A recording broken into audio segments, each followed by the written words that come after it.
जिस तरीके से महाराष्ट्र में ये लोग बुरी तरीके से चुनाव हारे हैं कि जब जरूरत आत्ममंथन करने की है तो उस वक्त ये लोग बहाने ढूंढते हैं चुनाव हारने के। तो अब ये फिक्सिंग वाला एक नया बहाना इन्होंने निकाल लिया और जो लोग चुनाव आयोग पे उंगली उठाते हैं, सवाल करते हैं और जिनका समर्थन यहाँ के क्षेत्रीय दल करते हैं, क्या वो व्यवस्था सही थी पर जब कांग्रेस के ज़माने में एक हस्ताक्षर से चुन लिया जाता था, वो व्यवस्था सही थी।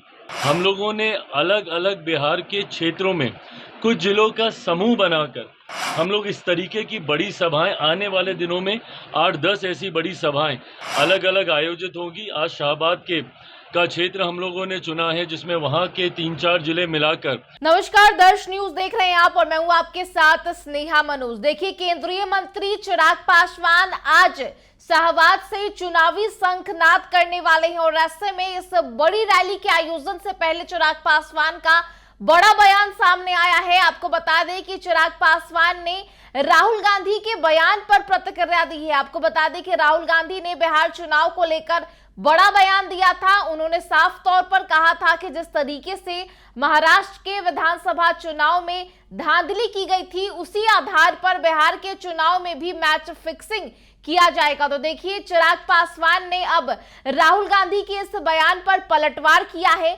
साफ तौर पर केंद्रीय मंत्री चिराग पासवान कहते नजर आ रहे हैं कि राहुल गांधी को पहले ही अपने हार का आभास हो गया है, बिहार में वो जीतने नहीं वाले हैं और यही कारण है कि बिहार में मैच फिक्सिंग जैसी बातें जो है वो उनके तरफ से निकल करके सामने आ रही है। साथ ही साथ चिराग पासवान ने ये भी कहा कि जिस तरीके से कांग्रेस पहले ईवीएम पर सवाल उठाती थी और अब मैच फिक्सिंग जैसे बातें उनके तरफ से लगातार की जा रही है। तो देखिए, आज आरा में चिराग पासवान की पार्टी एलजेपीआर की बड़ी रैली है और ऐसे में चुनावी शंखनाद वो करने वाले हैं शाहबाद से। और इसके पहले चिराग पासवान का बड़ा बयान सामने आया है और बिहार चुनाव के लिहाज से भी वो तमाम तरीके की बातें जो है वो रखते नजर आ रहे हैं। क्या कुछ कहते नजर आए केंद्रीय मंत्री चिराग पासवान, आपको सुनवाते हैं। पहली बात तो राहुल जी का ये बयान अपने में दर्शाता है कि उन्होंने बिहार विधानसभा चुनाव में अपनी हार स्वीकार कर ली है। जिस तरीके से महाराष्ट्र में ये लोग बुरी तरीके से चुनाव हारे हैं, दिक्कत कांग्रेस और उनके नेताओं में यही है कि जब जरूरत आत्ममंथन करने की है तो उस वक्त ये लोग बहाने ढूंढते हैं चुनाव हारने के। लंबे समय तक बहाना चला था ईवीएम। अब वो बहाना कहीं ना कहीं ठंडा हो गया, तो अब ये फिक्सिंग वाला एक नया बहाना इन्होंने निकाल लिया और जो लोग चुनाव आयोग पे उंगली उठाते हैं, सवाल करते हैं और जिनका समर्थन यहाँ के क्षेत्रीय दल करते हैं, क्या वो व्यवस्था सही थी जब एक कलम से चुनाव आयोग की नियुक्ति हो जाती थी? कांग्रेस के ज़माने में कैसे चुने जाते थे? एक हस्ताक्षर से चुने जाते थे ना। आज तो फिर भी ये व्यवस्था बना दी है कि जब तक विपक्ष के दल की सहमति, रजामंदी नहीं होगी, एक कमेटी का गठन कर दिया गया जिसमें एलओपी की भी भूमिका है, उसके बाद इनकी नियुक्ति होती है। तो एक ऐसी व्यवस्था पे इनका प्रश्न चिन्ह है जहां पे एक समिति के द्वारा इलेक्शन कमीशन को चुना जा रहा है। पर जब कांग्रेस के ज़माने में एक हस्ताक्षर से चुन लिया जाता था, वो व्यवस्था सही थी। हकीकत है कि अगर इनको किसी एक व्यवस्था में नुक्स निकालने हैं, किसी एक संस्था में नुक्स निकालने हैं, तो वो कॉन्स्टिट्यूशन बॉडीज नहीं है, वो इनकी अपनी पार्टी है, कांग्रेस की पार्टी।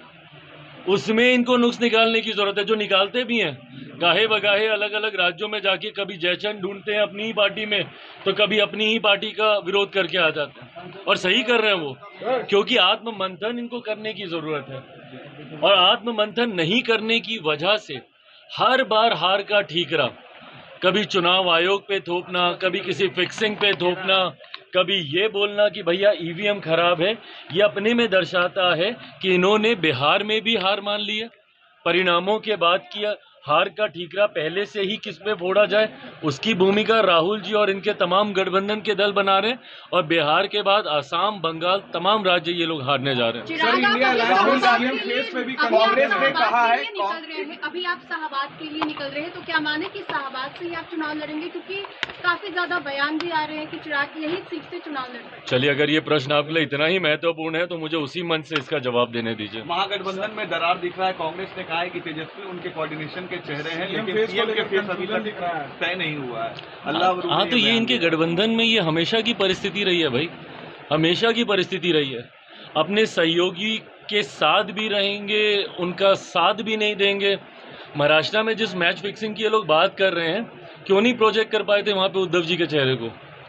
वहाँ पे कांग्रेस और उनके वहाँ पे जो क्षेत्रीय नेता लोग थे, किस तरीके से उन लोगों ने वहाँ पे बवाल मचाया था, वही हाल इनका यहाँ पे भी होने वाला है। ये लोग किसी का चेहरा प्रोजेक्ट करेंगे नहीं। महागठबंधन इसी तरीके से दुविधा में जाएगा और जो थोड़ी बहुत कसर भी है, जो कुछ वोट कुछ जगहों पे इनकी जमानत बचने के लिए लोग हासिल कर पाते हैं, वो भी कांग्रेस और इनके गठबंधन के भीतर के विरोधाभास में ही सब समाप्त हो जाएगा। प्रताप को पार्टी से निकाल दिया गया, कैसे देखते? अरे प्रभु, इसमें हमको क्या देखना, ये उनकी अपनी पार्टी का मामला है। इनके विषय को लेकर चर्चा हुई है, पर अंतोगत्वा तमाम परिस्थितियों को जांच करके उसके मद्देनजर ही फैसला लिया जाएगा।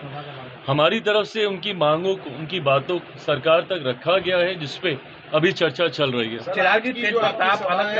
बिहार विधानसभा का चुनावी शंखनाद समझा जाए।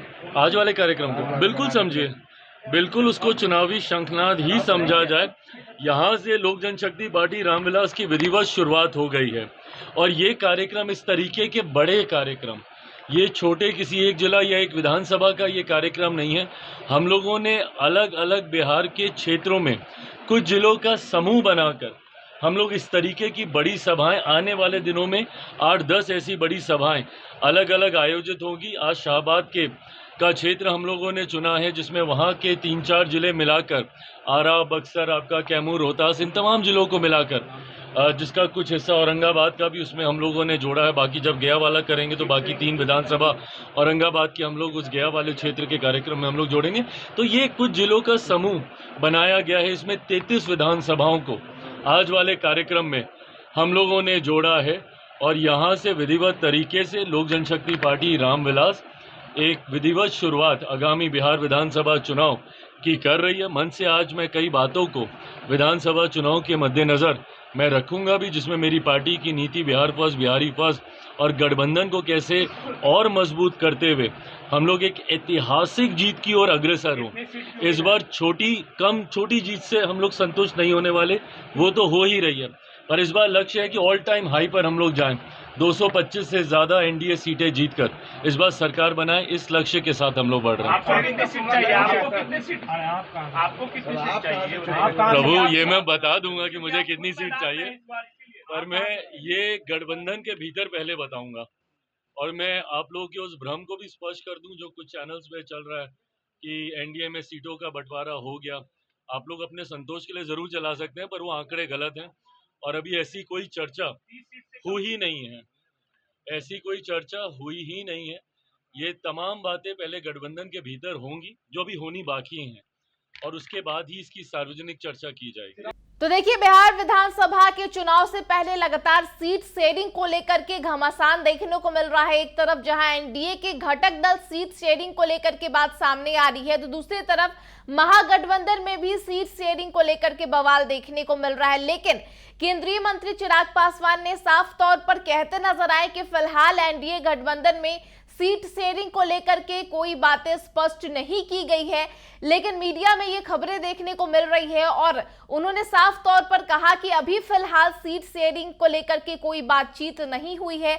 और साथ ही साथ तमाम तरीके की जो बात है वो चिराग पासवान कहते नजर आए और आज शाहबाद में चुनावी शंखनाद करने वाले हैं। और ऐसे में अंदेशा लगाया जा रहा है कि आज मंच से चिराग पासवान बड़ी घोषणा कर सकते हैं, कितने सीटों पर वो चुनाव लड़ने वाले हैं आगामी बिहार विधानसभा के चुनाव को लेकर, इसको लेकर भी वो संकेत जाहिर कर सकते हैं। और ऐसे में साफ साफ ये भी बातें निकल करके सामने आ रही है कि लगातार चिराग पासवान जिस तरीके से बिहार की राजनीति में एक्टिव होने की बात कर रहे हैं और ऐसे में आज के इस रैली में वो साफ तौर पर किस सीट से चुनाव लड़ेंगे इसकी भी घोषणा उनके तरफ से आज की जा सकती है। तो ये बड़ी जानकारी निकल करके सामने आ रही है, क्योंकि देखिए रैली के पहले चिराग पासवान का बड़ा बयान सामने आया है और अपने इस बयान में साफ तौर पर केंद्रीय मंत्री चिराग पासवान तमाम बातों को लेकर के जिक्र करते हुए नजर आए। और देखना होगा कि आज के इस रैली में जहां पर शाहबाद से चुनावी शंखनाद किया जा रहा है उसकी तस्वीर क्या कुछ निकल के सामने आती है और चिराग पासवान के तरफ से बिहार चुनाव के लिहाज से क्या कुछ बड़ी घोषणाएं देखने को मिलती है। फिलहाल इस खबर में इतना ही। तमाम खबरों के लिए आप देखते रहे दर्श न्यूज। नमस्कार।